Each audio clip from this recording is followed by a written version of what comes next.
So, a YouTuber named Shinyver challenged me to make a binder page with a specific theme for only $50. That means I have to complete a 9-page binder with that budget only. It's time to challenge another creator. Dude, I've been out here for hours and I can't figure out who I should challenge for the next episode. And that's when it hit me. Roxandy, you're up next.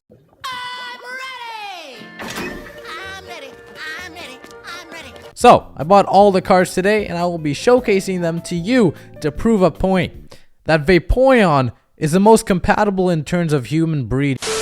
By the way, I just want to give a huge shout out to Son of a Merc for starting this whole challenge. It's just been a really fun time putting this together, and it's all thanks to you. So, Son of a Merc, you're an absolute goat. By the way, I'm so sorry that I'm late to this, but it's better late than never.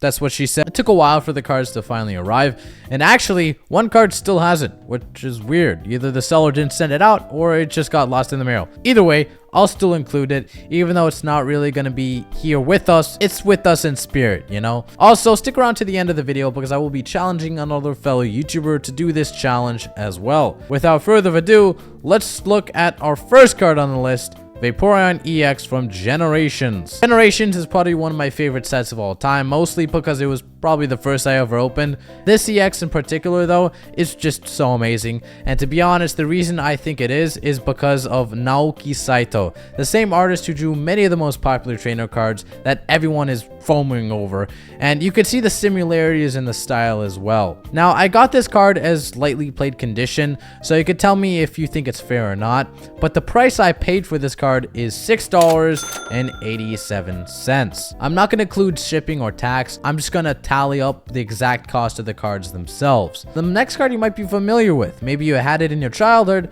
or in your collection right now.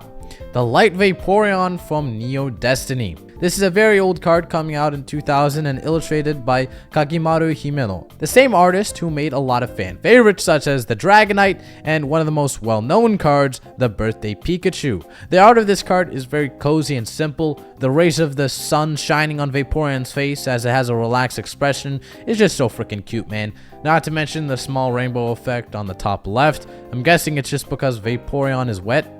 Okay, pause. And it just kind of shook the water out like a dog, creating a small rainbow effect. Could be wrong though. Moving on to the condition and price, I got this card for moderately played, and the price was $6.92. Again, be the judge and tell me if I got a good deal on these cards or not, judging on the condition. The next card is the perfect parallel to the one that I just showed you, Dark Vaporeon from Team Rocket. I don't know how many times I thought this, but whenever I look at it, I think its nose is its mouth. And depending on which one you're viewing it as, it gives off a completely different vibe. If you look at the nose as a nose, it looks like a lot more majestic and serious. But if you look at the nose as a mouth, it looks like a happy Vaporeon going on a little swim, not a care in the world. As for the illustrator of this card, they need no introduction, but I'm gonna say it anyway. Mitsuhiro Arita. This guy has the most stacked card list out of any artist I've ever seen, I swear to God. He single-handedly created one of the most expensive trading cards in the world.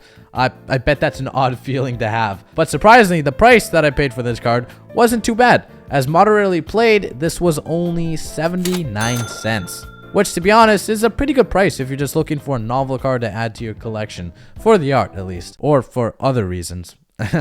No judging here. This is a judgment-free zone. Taking a break from vintage cards, let's go on something newer.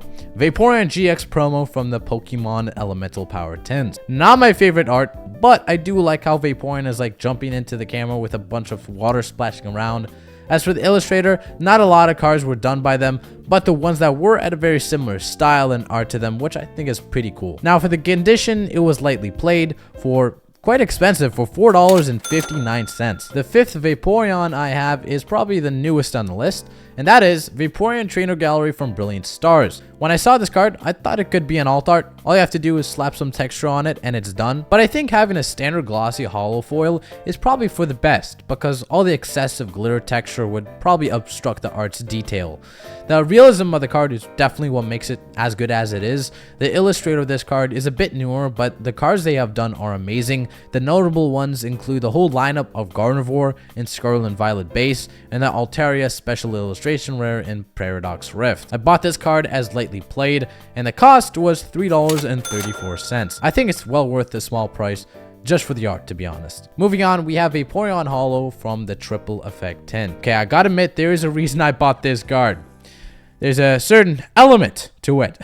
Perhaps a position that is very amusing, given which Pokemon it is, and how it tends to have a big following due to some reason.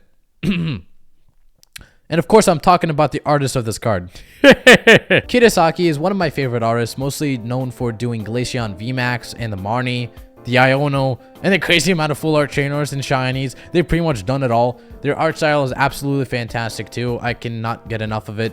Now, the condition of this card was lightly played, and the price was $3.47. I think it was a pretty good pickup, to be honest, just for the artist, the beautiful holofoil, the beautiful Gya. Next up, we have the Vaporeon Uncommon from Call of Legends. Although this isn't really a rare card, there is something about the art that really speaks to me. I am so hard. Okay, there we go. I'm canceled. Leonard has advised me to label this as a joke, okay? Which is kind of unfair, because I wasn't even joking. Again, the reason this card comes to life is because of the illustrator, Sui. I cannot get over the name, dude. This artist has a unique style that's very soft and comforting, and that uses a blend of warm colors, even though the Pokemon's color is completely different. For example, Vaporeon is usually very dark blue and cold, but somehow the artist made it very cozy and soothing to look at. I absolutely love everything about the card, and honestly, it's probably one of my favorite on the list. The way Vaporeon is jumping out of the water while the setting sun is glowing behind it and glistening on the water drops, it absolutely amazing, top tier for sure. For the condition, it was moderately played, and the price was $1.03. And I think that's an absolute steal just for the amazing art and cozy feeling it brings. Or if you want to step it up a notch and go a little fancy, you could also just get a reverse version of it, which is a lot more expensive, but hey, you could pick either one. The second to the last card, and I believe is the most expensive one here, is the Vaporeon Reverse State Champions promo. Now, this card isn't an original art, but actually a reprint from Dark Explorers. The reason I got this card was, number one, the OG reverse of this card goes for a lot, and I thought that the holofoil really complemented the card as well, so I wanted the cheapest one, which is the State Championships version. And to be honest, the foil for it goes incredibly hard. Almost as hard as a rock. Hello, I'm hitting the gritty in Fortnite. The art done by Akira Komayama perfectly encapsulates what Vaporeon is all about. The location, the art style, and the detail fit almost about everything about the Pokemon and its nature. The artist has created one of the most famous cards, one of them being the Miriam SAR, which, good God, started the craze of Japanese cards a little while ago. Another being one of my favorites, the Starmie V. I think it's just an amazing artist, an amazing card, very talented as well. They really know how to encapsulate the Pokemon into an environment and what really fits them. The condition of this card was lightly played, and I got it for $8.93. A little on the expensive side, but I still think it was a solid pickup and definitely a great addition to the binder page. Last but not least, Vaporeon Rare from Sandstorm. And sadly, this is the one that didn't arrive, which I'm pretty bummed out about because the art is amazing and I thought it would look really good in a binder. So I'll have to reorder it and finally complete the binder page eventually. But nonetheless, we could still appreciate how good the art is by none other than Hajime Kusayama, who had done so many beautiful and sought after vintage cards like the Alakazam, Articuno, the Gyarados as well. The way they made this card in specific though is very different than the standard Vaporeon cards. This one is at night on a lily pad, and Vaporeon itself looks a bit different. It almost looks like it's a sitting down cat, which I love, and it shows the Pokemon in a different way we normally see it as. Although I didn't receive it, I'm still gonna include this. The condition was near mint and the price was $4.19. And just like that, those were the 9 cards that I chose under $50, or to be exact, this. This was a bit different video than usual, and it was pretty fun going into detail about the cards that are less appreciated. I know I picked Vaporeon as a meme, but jokes aside, I think the art that the artists do is absolutely amazing. And I really do hope that maybe this video convinced you to pick one of these cards up. Thank you so much, Ninetyverse, for challenging me. And the moment you guys all been waiting for. The person I challenge next is 026 Gonzo. fellow podcaster on the Critical Hit podcast channel that we do, and a great friend of mine as well. Can't wait to see what theme and cards he chooses. Anyway, that's pretty much all I have for you guys today. Hope you guys have an amazing day, and I'll see you later, weebs.